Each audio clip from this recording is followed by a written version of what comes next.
Takengon telah terjadi kebakaran di Desa Bies pada pukul 9.30 yang menghanguskan 5 rumah dan 3 imbas dari kebakaran di Desa Bies, Kecamatan Bies, Kabupaten Aceh Tengah.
Satu tangan, dimensi satu tangan.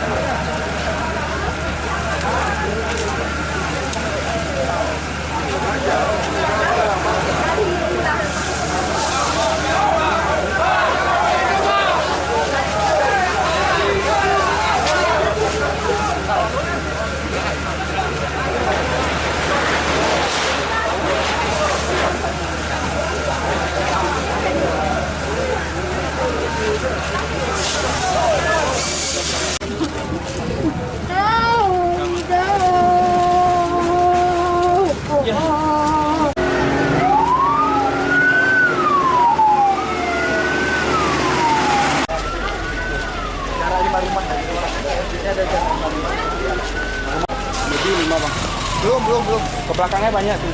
Belakang masih banyak tuh, sempit ya. Mobil pemadamnya antri dan jalannya kan sempit nih. Itu yang belakang masih besar apinya. Oke, Bang.